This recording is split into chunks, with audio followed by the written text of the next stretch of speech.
Hey guys, welcome back to more Mobile Legends adventure. In this one, I was jumping back into the game just to see if that guild period for guild battles was ready, and I missed the period, so we're going to wait another 2 days before we can apply for a guild battle because I want to check out this system.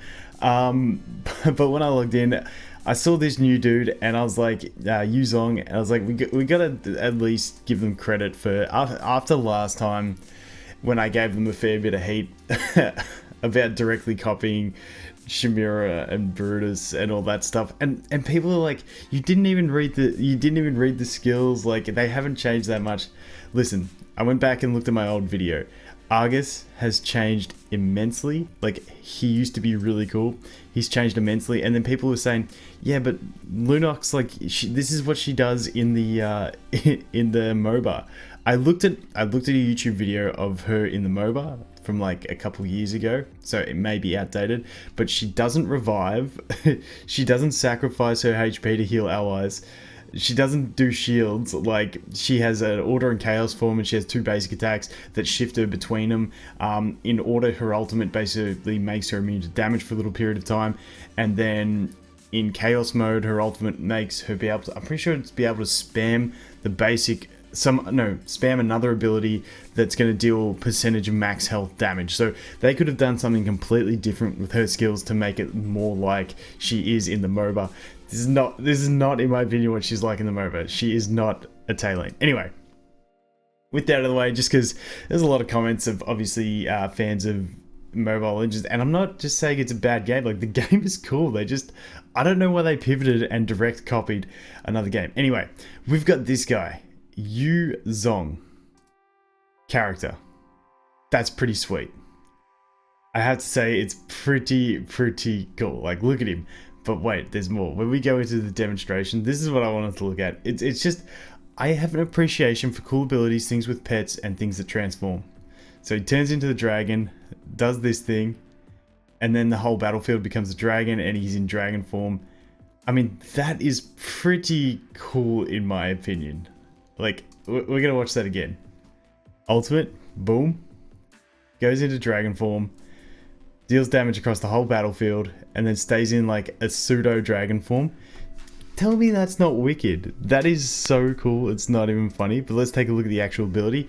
He transforms into the black dragon and soars across the battlefield, dealing damage equal to 60% of his attack to all enemies 6 times.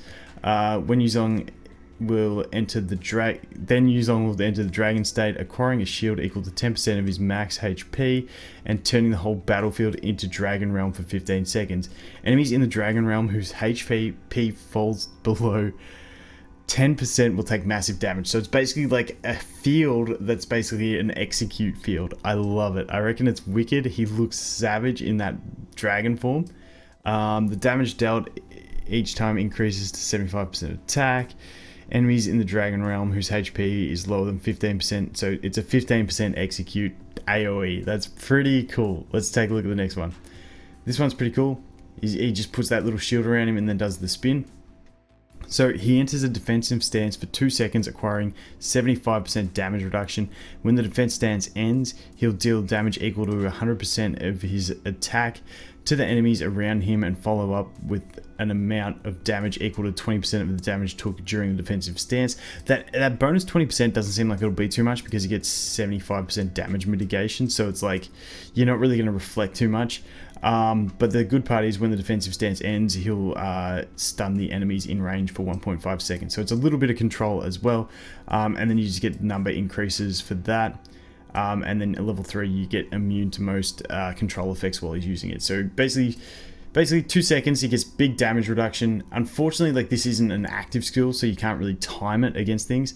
But you get real good mitigation, and then you get an AoE stun out of it. I don't think the damage is going to be anything to write home about. The next one we've got here, you can see he sort of leaps forward, gets some control. So he leaps towards an enemy target, dealing damage equal to 90% of his attack to the enemies in the area when he lands. For the next 3 seconds, most of the damage dealing skills by enemies cast will target Zhong. I can see this having synergy when he works, when that he'll just leap like sort of into the middle of the enemies, make them all target him, and then hopefully go back to his second ability, get all that damage mitigation, and then stun them all. I feel like it's a really good kit in that sense.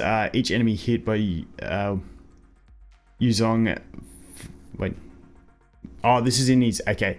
This is in his Dragonoid state, okay. And this one must be in the Dragonoid state as well. Okay, so when he's turned into the dragon, that's when he gets the stun. Okay, so he doesn't get the stun as base, I get it.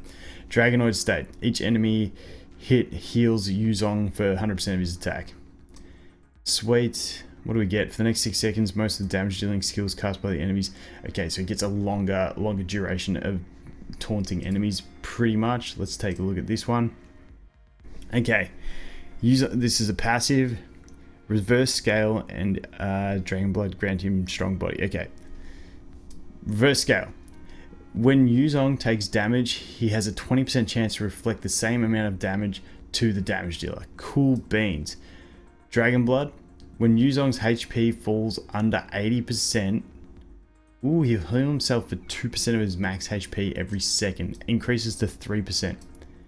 And he reflects. So he basically gets 30% damage reflection. And when he's below 80%, he's going to heal himself for 3% per second. That's pretty strong. That's pretty strong. But like, let's just go back to this for one more second, because I want to see this again. I definitely think ultimate animations like this are wicked. Like, even like you can turn them off, but I still think he looks savage.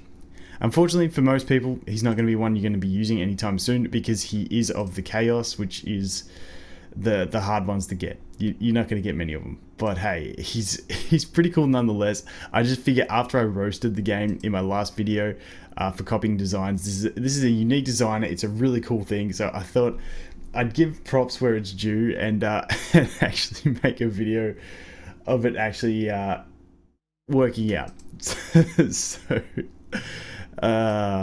and like I said, this game is really cool, and honestly I'd probably be playing this game on this channel a lot more if they didn't just pivot and start copying characters from another game. Like you can say it's in the design of how how they play in the MOBA, but like they had different designs that were cool, and I had a lot of fun with these two.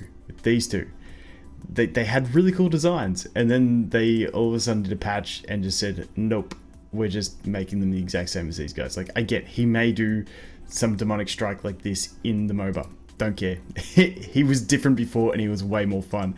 Anyway, that is going to be it for this one. Like I said, new hero. Like, the best part about this game is definitely the heroes and the designs. Like, this is absolutely wicked.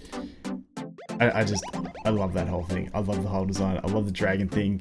Like I said, anything with pets or transformations, I'm pretty cool with. Anyway, guys, thanks for watching. I hope you have an awesome day, and I'll look forward to seeing you in the next one. Cheers.